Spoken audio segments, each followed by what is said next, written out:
Hey guys, welcome to the Glistening Experience, the only internet only show where I, Andrew, am taught a thing or two about music. Why? Well, you see, when it comes to music, I like what I like, but I feel like I could like it more. And that's where my friend Chris comes in. Because when it comes to music, he really knows his stuff.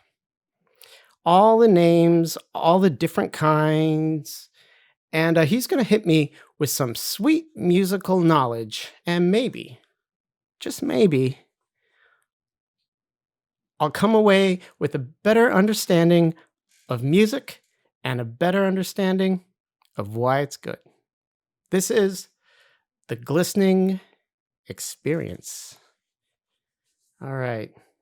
Chris, are you there? I'm here. Great, Hey, great. Andrew. Hey, How's how's it everything going? going there? Oh, I'm doing great. It's doing great. You look great. Thank you. So You do look you. really great. Yeah, thank you. Well, you look Thank better you. than last time I saw you, I have to say. Oh, well. Look, you were a little. You weren't feeling that great. I can understand. You were moving some stuff around in my basement. You dropped that box, Right. and that right, liquid right. just went everywhere, and I could tell. I know, like, I'm sorry about that. I didn't help either. I feel terrible. No, it's okay, man. I blew up. I should not have yelled at you. I should not have said those things. You had every right. So anyway, I just want to say you're looking much better now. A lot less. It's done. Not the time. Not the time. But you know what it is Unless time for? Unless you wanted another time, we can go over that because I got some more things to say. But for right now, we're here to talk about music, right? Am I right? Oh yeah. Yeah. Music. Now, I think everybody likes to get hyped up listening to music and all pumped up to do something fun. Sometimes it's nice to have something a little more you can kind of relax to a little bit. I usually turn to a genre called alt country. Do you know this music? No. Well, it's let me just take it back to the beginning. I like to just start at the beginning of a thing and go from there. So alt country is a genre invented in 1927 by a guy named P.A. Carter.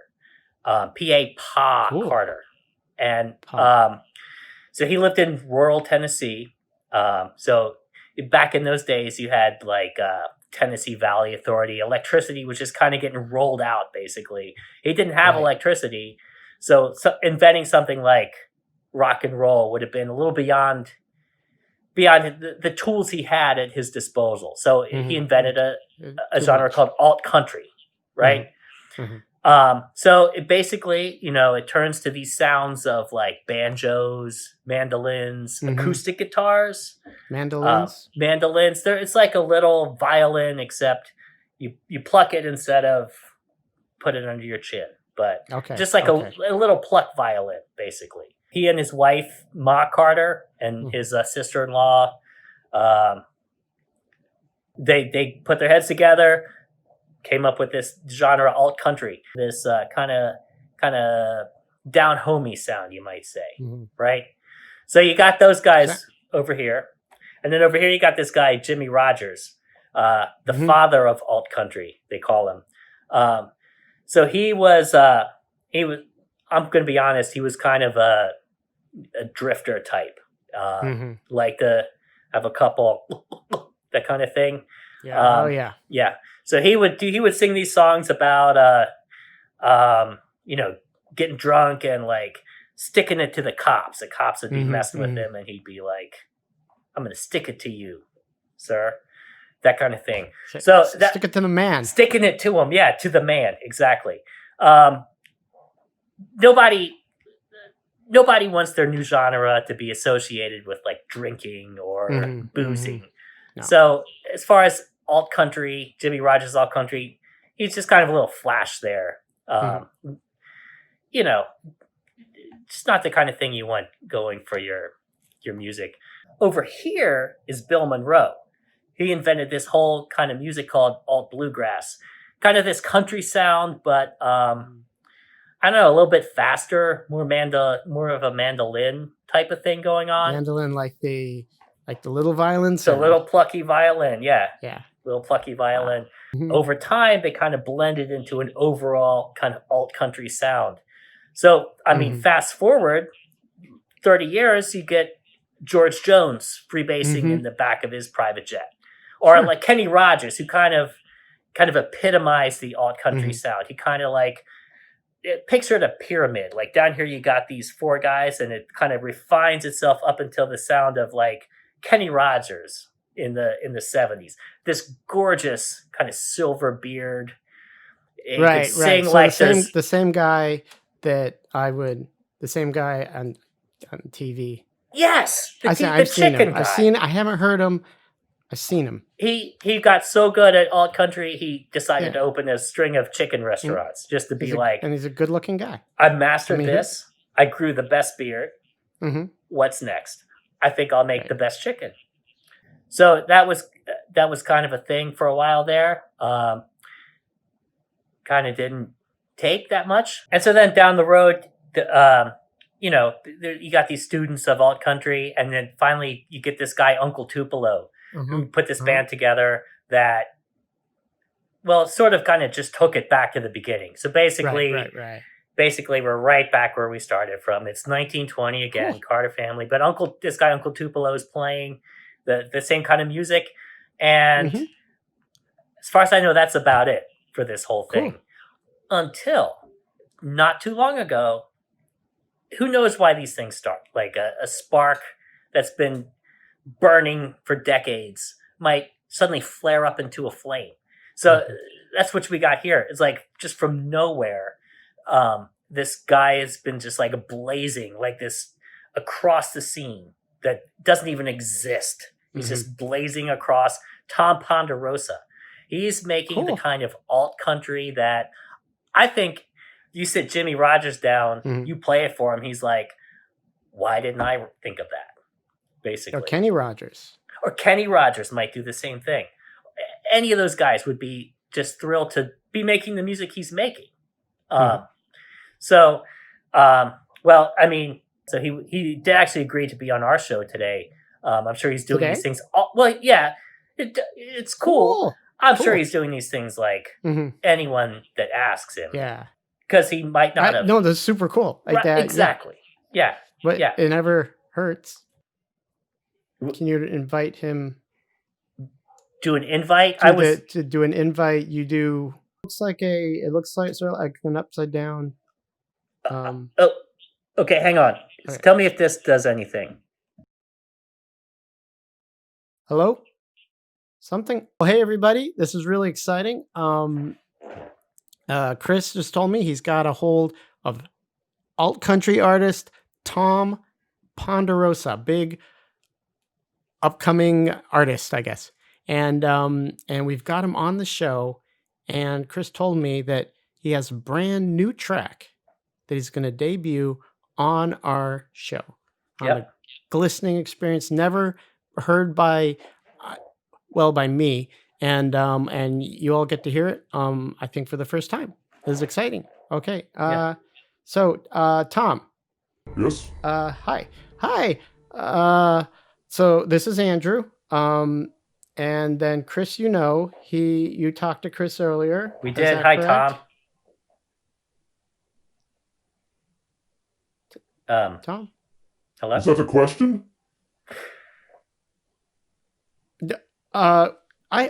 Questions. Yes, I have some questions. How are you? So let's get right into it. So you are so what got you into music?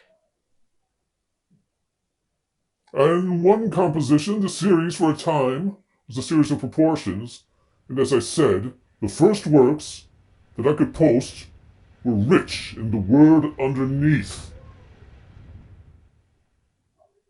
Do you I have used a 13-note formula. We played it twice last year, and I've explained it several times. Well, So we understand you have a brand new song you want to debut on our show, and we're all going to listen to it for the first time, and everyone will get to hear it first time. It is rooted in the past, in an independent situation. Of all the moments, I was able to determine if a moment was related not at all, or a little bit, or very much, with the past and with the future. Okay, cool. Give me a second, and gonna hit play here on the song. I think you can all hear it. Okay, let's go. All right.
Hmm.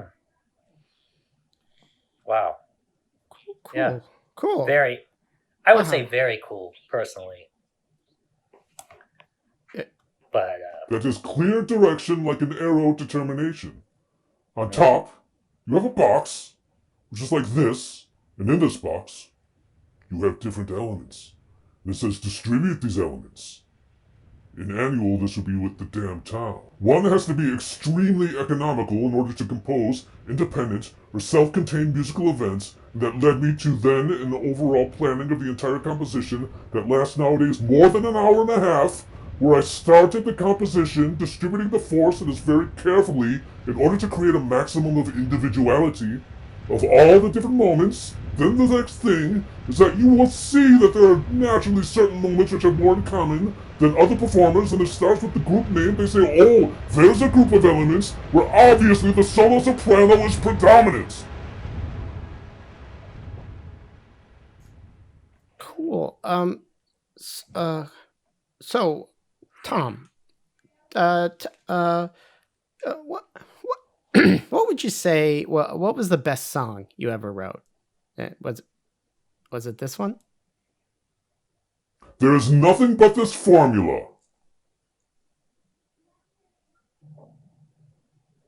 If you were trapped on a desert island, what 3 albums would you want to bring with? What or just one? A work that is called Curie, where for the first time, I tried to concentrate on the instantaneous forming or the forming of moments, and it was at the time when I did, as I said, quite opposed to everything that has happened. Not in vain, many people have written about the completely illogical way of composing at that time and since, but in the meantime, people have become more familiar with the concept and putting the whole concept of composing upside down. I say, it's just the here and now, that then we will see. Cool. yeah. Oh, Chris, Yes. what do you have? Do you have a question for Mr. Ponderosa? I would ask Tom personally, have you been at any point to a honky tonk?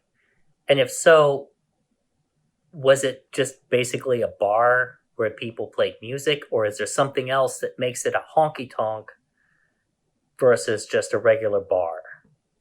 For a long time, sometimes 2 or 3 hours. You don't care about the path what happened before, afterwards, because there's nothing, and that doesn't try to be short, surprised, by changing all of a sudden.